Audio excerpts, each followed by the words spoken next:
नमस्कार बंधुरा रान्नाघर থেকে আবার একটা নিরামিষ রেসিপি নিয়ে চলে এলাম। আজকে বানাবো নিরামিষ আলু পোস্ত।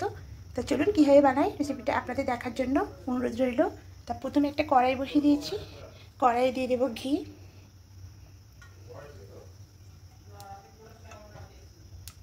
রান্নাটা সম্পূর্ণ ঘি দিয়েই করবো, এখানে কোনো তেল দেব না।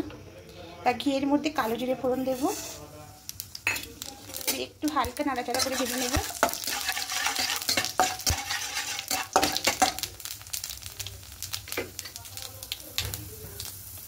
সুন্দর ফোড়নের গন্ধ বেরিয়ে এসছে। এবার এখানে কেটে রাখা আলুগুলো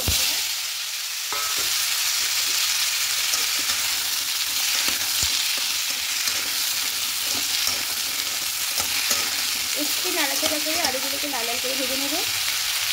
হালকা নাড়াচাড়া করে ভেজে নিয়েছি। এবার এখানে পরিমাণ মতো লবণটা অ্যাড করবো।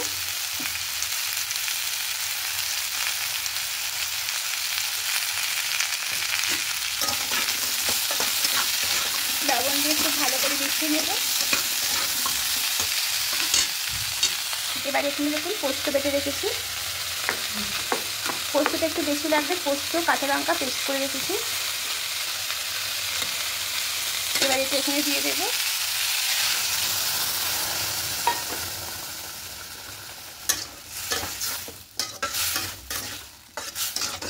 দিয়ে খুব ভালো করে মিশিয়ে নেব।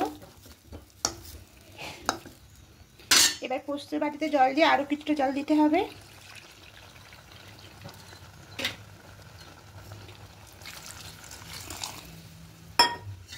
আরও এক বাটি জল দিয়ে দিলাম। জলটা পরিমাণ বুঝিয়ে দেবেন, আমার মনে হচ্ছে আরও একটু জল লাগবে, যেহেতু আলুগুলো সেদ্ধ হবে। আর পোস্ত দিলে খুব তাড়াতাড়ি এটা বসে যায়, সেই জন্য আরও একটু জল দিয়ে দেবো। তা বন্ধুরা অবশ্যই একবার ঘি দিয়ে বানিয়ে দেখবেন, এর স্বাদ দ্বিগুণ হবে।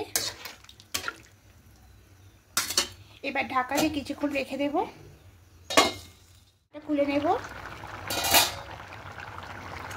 জলটা অনেকটা শুকিয়ে এসছে, দেখে নেব আলুগুলো সেদ্ধ হয়েছে কিনা। হ্যাঁ, আলুগুলো সেদ্ধ হয়ে গেছে, একটু ভেঙে দেব। ঠিক এইভাবে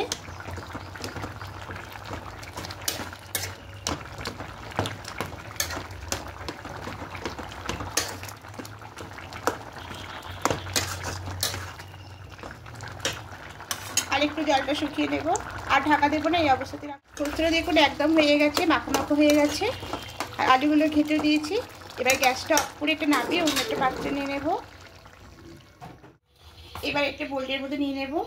তা বন্ধুরা এরকম তো পোস্ত খেয়েছেন, একবার যখন ঘি দিয়ে বানিয়ে দেখবেন, খেতে দুর্দান্ত লাগে। আর যদি ভালো লাগে বন্ধুরা অবশ্যই আমাকে কমেন্টে জানাবেন। আপনাদের কমেন্ট পেলে আমার ভীষণ ভালো লাগে। আর নতুন বন্ধুরা যারা দেখছেন সাবস্ক্রাইব করে পাশে থাকবেন। আবার নতুন একটা রেসিপি নিয়ে চলে আসবো।